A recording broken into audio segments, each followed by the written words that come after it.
and welcome to the Ibstock Future Talks podcast. I'm joined today by Kate Davies CBE, former Chief Executive Officer at Notting Hill Genesis, Non-Exec Director at Stonebond, amongst many other roles. Welcome. Thank you for joining us. Would you be able to introduce yourself very quickly and some of your background? Okay, so as Andrew said, I used to run Notting Hill Genesis, which is a large housing association based in London. So I'm pretty London focused. I also know Andrew because I was involved with Top Hat, the modular housing construction company. I've always been interested in modular, and I've been to Japan to see how they do it there. 35 years or so in the housing sector. Now I work much more with the private sector, but I've also worked in local government. I was the Director of Housing in Brighton and Hove, and hugely interested in and passionate about housing, particularly affordable housing. Thank you. So how did you get into the industry to start off with? Well, I worked in a family planning clinic, and the girl I worked with said her husband was looking for a development administrator, and he worked in a housing association. Well, I didn't know what housing association was. I had no idea what development was. The only bit I could understand was administrator. I thought, oh, that's my cup of tea. So I applied for it, and luckily I got it. And within a short while, I realised that's where I was going to specialise and take a real interest and sort of kickstart my career when I already had 3 children. I was already 35. So, I was sort of fairly late to it, but that meant I came in with quite a lot of personal maturity and background experience, and I could make it happen. And I really enjoyed it. So starting on the building side and then moving over to housing management, and then moving over to general management, chief executive, and so on. And if you were to sit here and say where the industry is today compared to where you started, what would you be your state of the nation for the industry? I mean, the most interesting thing for me was in the 1980s, I come from the north of England and I came down to London to study. And at that time, social housing was in such oversupply, we queued up overnight, 3 of us, and we got keys to a flat in Battersea, a council flat in Battersea. So there was a lot of housing that couldn't be let. People were not living in the city centre, they were living in the outskirts. And the housing affordability crisis wasn't very severe. People could buy at that time with 3 times their income, and that was a realistic proposition, even though interest rates were relatively high. And today, that's like, you laughed, and you're quite old relatively. Imagine young people. No, but imagine young people hearing that you could get a council flat like that. Yeah, and that you could buy a home with 3 times salary. That seems unbelievable to people today, and that's within my own adult lifetime. Completely alien concepts to most of the population. Exactly. So it's now completely unfeasible for people. So what are the barriers that have created that status quo that we talk about today? The barriers that have created it. I mean, I think it's been created by something, and then there are barriers to resolving it. It's been created really by house prices in the whole country going up by significantly more than inflation since the 1980s when I was looking. And salaries are nowhere near holding up with them. And that's all because housing has been speculated. It's because of the Mrs. Thatcher's right to buy policy, where 2 million council houses were taken out of circulation. That really has affected it. London being more and more a very desirable place to live. The financial services industry under deregulation really bounced here in the UK. People want to put their capital here, whether they're coming from the Arabic Gulf states or whether they're coming from Russia or China or America. They sort of bring their money here, which prices out local people. So I think all of those are things that have occurred. And are there any levers to do something about that? I think there are, but I'm not sure the politicians have worked out that they have to do something radically different. They keep on doing what they've always done. And that means that this problem is not going to go away. So what are those enablers? What's the role of government to enable those new homes to be delivered? Yeah, that's the key question, really. I mean, I think we should go back to first principles a bit. The obvious thing is government can put taxpayers' money into subsidising rents or subsidising build, both of which they're doing. But when you've got house prices so out of kilter with the basic living standards of the population, the cost of doing that is enormous. And we're all in a situation where we don't want to pay any more tax. Low-income people in particular are suffering from the level of tax that they're paying. You put on top of that nursery costs and costs of electricity and gas, costs of transport. I mean, £8 a day just to use the tube in London, for example. So all of that is bearing down on people, and it means that their ability to find housing is really impossible. But I don't think just loosening up the planning or changing the percentage of affordable housing, which the mayor has done in the last couple of weeks, or promising 39 billion over 10 years and putting very large targets out there, which the current government are doing, none of that is really going to shift the dial, in my opinion. And we have to think about very much more radical ideas. I mean, one thing I would say is, the government owns a huge amount of land. Where is that land? Is it where people want to live? Or is it places we can build new, exciting communities like new towns? That value that the government owns on behalf of us all could be put into first-time buyer homes and reduce their price by about a third, which could make a real difference to people. And a large programme to help people into home ownership who are not able to do it at the moment, I think would be a fantastic use of government land. And that value that the government has in the land can be held and maintained. For example, I mean, that's one idea. I've got hundreds. Well, it was really interesting. There was a report issued by London School of Economics, and it identified that in London, the London Council spend £1.09 on temporary accommodation. Every household spending £220 a year on keeping people in temporary accommodation. 1 in 50 Londoners is homeless. Which seems incredulous when you think about that land you just spoke to, creating a capital asset which remains in the public purse. It seems simple to me, in my simple brain. And you mentioned right to buy, and that is a barrier, I understand that. But there are ways and means of navigating around that. Why are people not doing more? I know there are some local authorities doing more, and I'd pick Barking and Dagenham as a council that do lots in this space. But what are those barriers that stop them doing that? The government has said that the Greenbelt can be used. I mean, London has a lot of land which isn't really in use that could be fascinating for housing development, like places where people just take their dogs, they say for a walk, but actually to create, horrible dog parks. And those areas, if they had housing built around them, could make the space in the middle quite attractive to people. It could be invested in, could create play areas, could create water features, could make them very attractive for people to be living around a lake, for example. But councils are not really empowered to do that master planning and really creative thinking and using resources that they have. It's one thing I like quite a lot about the mayoral model. It does delegate some powers to the mayors, and outside London they seem to be using it really rather well. But London as a whole, with its 33 boroughs, is quite disparate, and each borough has a slightly different view. Like Barking, you've mentioned, is a progressive borough, and they've been building houses in their own name. Barking and Dagenham reside, for example, beautiful new council housing. But there's a question I have about meeting need in London, because we have a lot of areas outside London that are attractive to live in now. I think I mentioned I came down from the north in the 80s because there weren't any jobs and it was really depressing up there. But when I went back to Manchester, it's really good now. Yeah, and Leeds and Sheffield and many cities in the north and in Scotland and Wales are really great places to live. And I think the government might think nationally about how can we make these places more attractive. Can we give people incentives to move to Coventry or Sheffield and bring jobs into those areas and make use of what is beautiful about those places and what is exciting for families? It's just not being sold or thought about. And in a way, the mayoral situation is people sort of fight for the resources for their region. My region's better than your region, and so on. I think what will probably happen with the government's 39 million, very little will come to London because it's so hard to achieve viable schemes here. And there will be more social housing built in the north.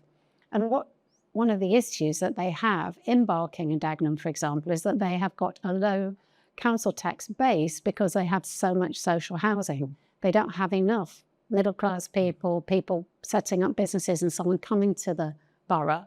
And so they are in danger of becoming somewhat unbalanced in terms of a mixed community, which is what makes a place really thrive. Thinking towards the future and what we see happening, what are you seeing in the industry today that excites you? If anything. Thanks for a minute. I think I am really into the idea of modular and different methods of building. I love technology and I love factories, and I think they both have a huge amount to offer. So I think on the technology front, there's a huge amount that can be done to make processes quicker, safer, and cheaper. And with modular, it's the same, really, greener as well. So, you know, if we get out of the blinkered view that we keep on doing what we've always done and say, how else could we do this? Then the answers to those questions are quite exciting. And do you see that sustainability, the greening, do you see that becoming more and more important, or do you think that's still lip service? What's your view on that? Yeah, I mean, I know you've been a big advocate of this, Andrew, and, you know, you brought some real clear thinking and clear talking about it, but a lot of people don't. They just sign up to some figure in the past. Well, after I've retired, this place, you know, that sort of thinking. And I think it needs to be built into the way we talk and think about things. Yeah, it's about using resources more carefully so that we, I mean, taking it very specifically, social tenants are quite poor on the whole. And the cost of heating drafty old homes can put a huge pressure on a family. And so, to me, we should be focused on the refurbishment of older homes, because I think, I can't remember the figure offhand, but it's something like 20% of the greenhouse gases are coming from existing residential properties. We should be building good new homes, but in the meantime, we need to do something about improving the fabric of the existing. I'm not a big one for insisting on air source heat pumps or ground source heat pumps, because I think they are expensive and no one knows how to maintain them at the moment. The technology is sort of too slow to develop what we really need, and that's the kind of technology I don't think will stand the test of time.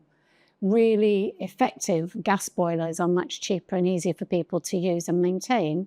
The problem is, where's the gas coming from? And I'm personally, and have been for 40 odd years, a believer in nuclear power. I think if we can do something about decarbonising the grid, we don't have to worry so much about technology like air source heat pumps, which take up a lot of space, are difficult to maintain, and force people to use expensive electricity. So I don't think it has, again, I don't think it's necessarily being thought about in the round, but you should be able to do. And I think technology will come up with the answers. And I would rather we wait until some good answers come up rather than forcing untested technology into the sector. I mean, innovation is an important part of increasing productivity, improving sustainability, driving better outcomes for people. Do you think we're being innovative enough, or do you think there's a balance in terms of forcing innovation onto people that they're not ready for? And you use your example there. What is is there a balance? How do you see that? It's interesting, isn't it? Because if the government really gets behind something, it can make things change, clearly. I mean, when it brought in, we all had to wear a safety belt. That probably helped the safety belt industry, or child seats in a car. You know, that probably helped those industries that sort of responded to it. But it seems to me that most of the things in the building industry, and I've been involved long enough to have seen Prescott talk about modern methods of construction and the EGAN, and, you know, all of these things have come in with proposals, but they're not economically viable. Unless you can bring in, you know, a way of making them economically viable, then they won't take off. And I think it is one of the problems of today is the government has over-specified in many ways, and the industry is sitting on its hands because they can't make a profit. And so there has, you know, to me, again, joined up thinking, what are we really trying to do? Because as you say, improves lives, it's better for the environment, encourages innovation, it can become very profitable for companies that get in on it. But as our own experience in modular housing construction showed, the government spent a lot of money on it, but didn't plan it in a way that could really be sustainable. So in a way, it's a lot of waste. Starting to think about the people, the challenges to get people into the industry generally, be it construction, be it aligned industries.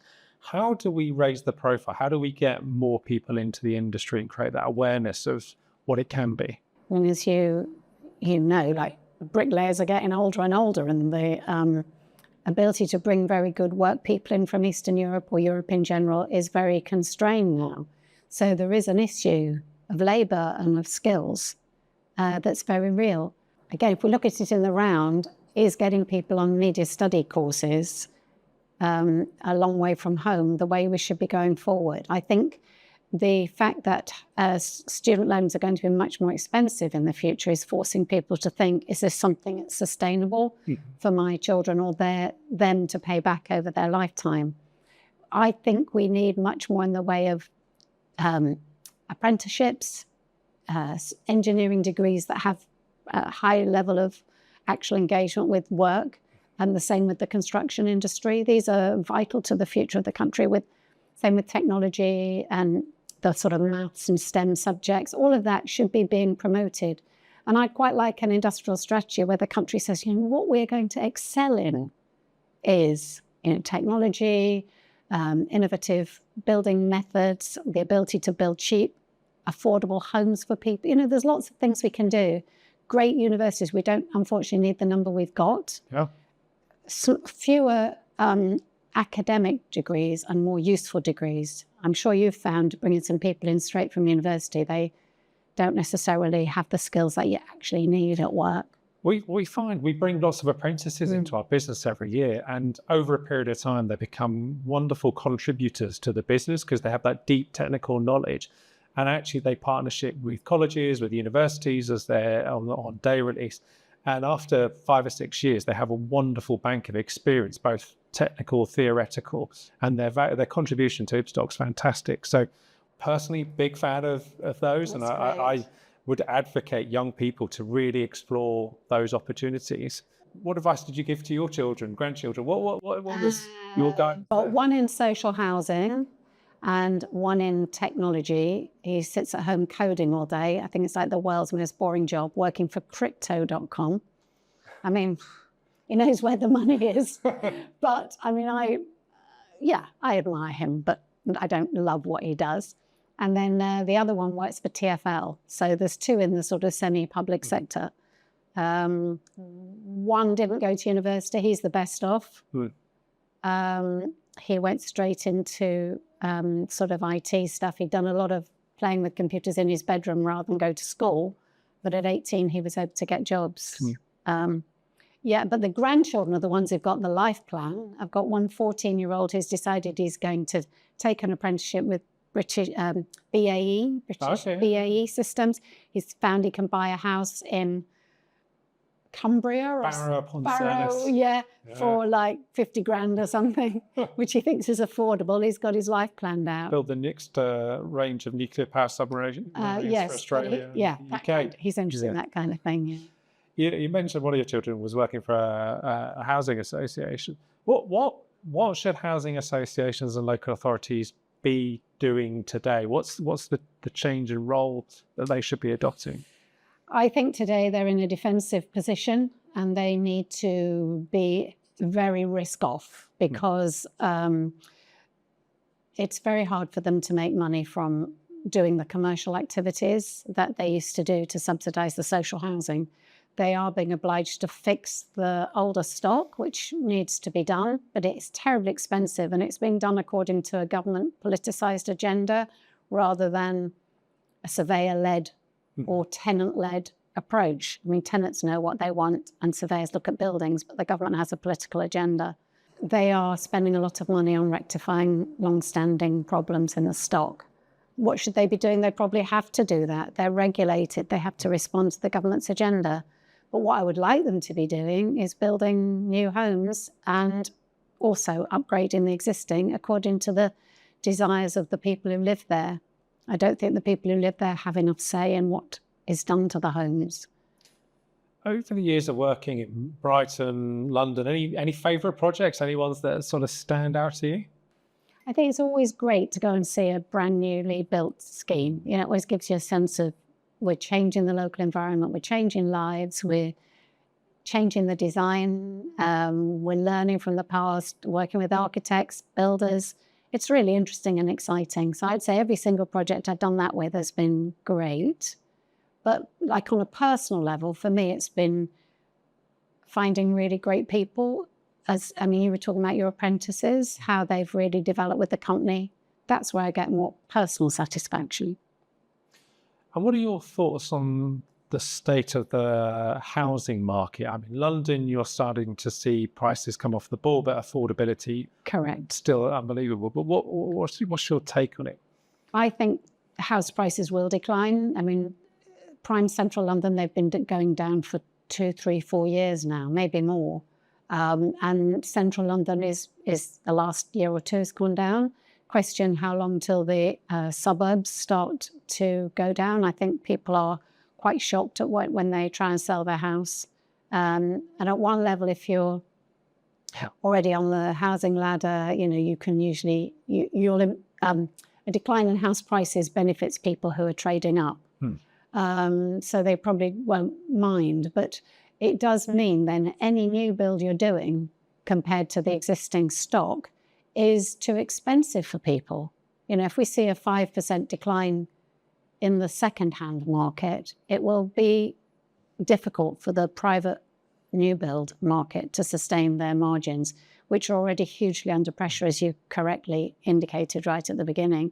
And I just see London and the way it goes out, everything that happens in London will spread everywhere else. And those northern cities which have really come into their own maybe will begin to feel the chill as well over the next few years. Thinking outside of construction and development, what do you see outside of the industry, outside of our industry, that excites you today? I'm very into the diversity that we see in London in particular. And I think the state schools have done a phenomenal job I mean, I saw a Newham school getting about 100 students into Oxford and Cambridge, mainly people of different ethnicities. And it's like so exciting that we're able to do that there's a kind of egalitarian thing happening there that's really wonderful, that people from traditionally discriminated against groups are having a chance. I find that totally exciting. Personally, I find the whole issue around technology, I mean, AI is the sort of trendy thing, but what technology can potentially do to improve lives, to improve democracy, to improve decision-making. I mean, why do we elect a government when we could all be making decisions on our phones? Yeah, and instead of who's the best traitor. Sorry, I didn't watch it. You know, I probably wouldn't even vote for that. I don't know if that was a vote, but you know, we could be voting on big decisions, and we could be educating people about the benefits of nuclear power, for example, or what we should be doing about pensions or the NHS, things that are not care for older people. None of what most of what we're doing isn't sustainable. We have to change how we do it. And I watch the news in Spanish every day because I'm learning Spanish, and you know, the sort of neo-Nazi groups are demonstrating in Spain. It's not that long ago since Franco died, 1975. And yet, you know, people are going to be attracted to what, you know, simplistic solutions, that the problem is immigrants or the problem is this, that, and the other, rather than balancing up how we should be using the money that we've got as a society to benefit the majority. And, you know, that's what I would hope that we would be able to do that, but I sometimes feel quite disappointed that the widespread introduction of social media hasn't just made us all better. It begs for a bit of leadership, doesn't it? It does. It begs for leadership. And, you know, as someone that was a CEO for a number of years of a very large organisation, huge number of people living in your homes, lots of people working in your business, what does, you know, authentic leadership, what does good leadership look like to you? I think it's great you've chosen the word authentic, because I do think you have to be true to yourself. There isn't a playbook. To me, leading organisations is quite similar to being a parent. You do trial and error. But what stands you in good stead as a parent or as a leader is that you have good values and you stick to that. I think that's pretty important. But beyond that, I would say there's a lot of difficult decisions you have to make. The easy decisions are made by people right throughout the organisation. That's their job. But the really challenging decisions where there isn't necessarily an obvious right answer, those come to the top, either the main board or the executive. And so you are balancing risk, reward, public relations issues with tenant needs, with how much money you've got, with the ideas of your staff to improve it and so on. So I think it's about judgment, balance, listening quite carefully, challenging, being brave and willing to do something that isn't necessarily popular. But if you decide to do that, you have to follow it through. When I've seen the government trying to do brave things and then they back off, I feel like slapping them, because don't even try it if you haven't worked out how to deliver it. And what are those biggest challenges that you face? What do you think is the biggest challenge you faced in your career? The most difficult part of my job, and on reflection, I would never do it again, was the merger we did between Notting Hill and Genesis. They were both mid-sized, big organisations, so we were like 25 and 23 in the pecking order. But by coming together, we became number 5. So it was kind of worth doing on the scale side. Potentially that could save a lot of money on duplication and so on. And I do think it was the right thing to do, but the cost to me personally was really high. And once you throw, it's like a change program on an absolutist scale. You throw absolutely everything up.